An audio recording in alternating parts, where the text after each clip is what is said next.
दोनों पति पत्नी उसके पास जाते हैं। कड़क सेठ, आप हमें हमारा पैसा वापस दे दीजिए, हमें आपसे दुकान नहीं खरीदनी है। ठीक है, ये लो 1 लाख रुपए। पीलू कहती है, लेकिन हमने आपको 5 लाख दिए थे ना। तो कड़क कहता है, तो मैंने कहा है क्या बुकिंग कैंसिल कराने के लिए? अब बुकिंग करोगे तो 10 लाख लूंगा। चलो भागो यहाँ से।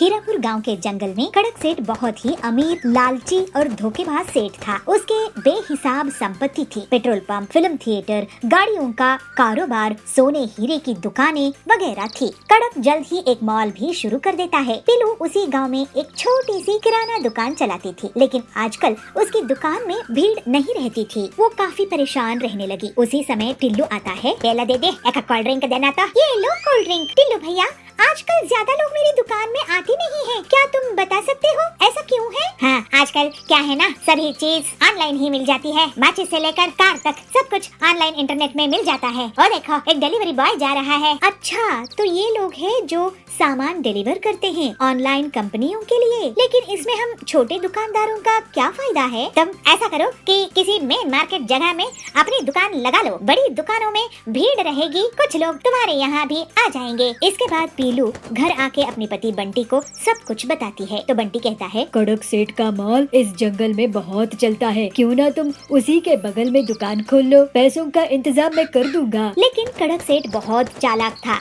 जैसे ही उसे पता चला कि पीलू उसके मॉल के बगल में दुकान खोलना चाहती है, तो वो उसे एक सौदा कर लेता है। देखो बंटी, पीलू, मेरे मॉल के सामने तुम्हारी दुकान की कोई औकात नहीं रहेगी। तुम एक दुकान मुझसे खरीद लो, 5 लाख रुपए में, उसी में तुम्हारी भलाई है। अगर आप हमें 5 लाख में दुकान देंगे तो हम ले लेंगे कड़क सेठ। तो पीलू कहती है, ठीक है, हम ऐसा ही करते हैं। लेकिन बहुत दिन गुजर जाने के बाद भी उनकी दुकान उन्हें कड़क सेठ नहीं देता है। दोनों पति पत्नी उसके पास जाते हैं। कड़क सेठ, आप हमें हमारा पैसा वापस दे दीजिए, हमें आपसे दुकान नहीं खरीदनी है। ठीक है, ये लो 1 लाख रुपए। पीलू कहती है, लेकिन हमने आपको 5 लाख दिए थे ना। तो कड़क कहता है, तो मैंने कहा है क्या बुकिंग कैंसिल कराने के लिए? अब बुकिंग करोगे तो 10 लाख लूंगा। चलो भागो यहाँ से, नहीं तो ये भी नहीं दूंगा। दोनों पति पत्नी दुखी मन से घर आते हैं। तो पीलू कहती है, अब हम क्या करेंगे जी, हमारी पूरी संपत्ति खर्च हो गई है। मुझे सोचने दो, कोई न कोई रास्ता तो निकलना होगा। फिर बंटी अपने दोस्त हरिया के पास जाता है। वो एक ऑटो मैकेनिक था। उसके पास एक पुरानी गाड़ी थी। बंटी अपने दोस्त से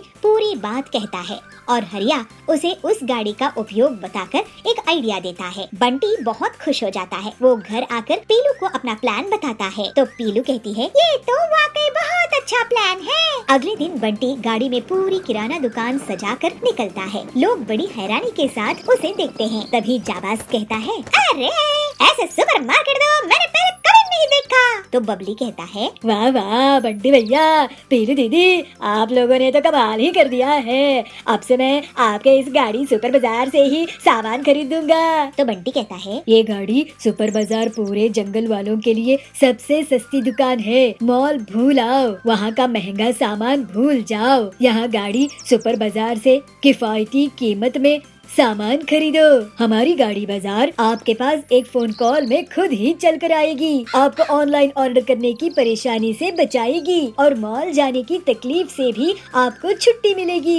इस तरह से बंटी और पीलू अपना गाड़ी सुपर बाजार चलाने लगते हैं और जंगल के पक्षी उनको बुला बुलाकर उन्हीं के यहाँ सामान खरीदने लगते हैं। जल्द ही कड़क का महंगा मॉल बुरी तरह से नुकसान में चला जाता है और जो उसने बैंक लोन लिया था वो नहीं चुका पाता है। इस वजह से उसे जेल हो जाती है। फिर पीलू और बबलू हंसी खुशी अपना जीवन बिताने लगते हैं।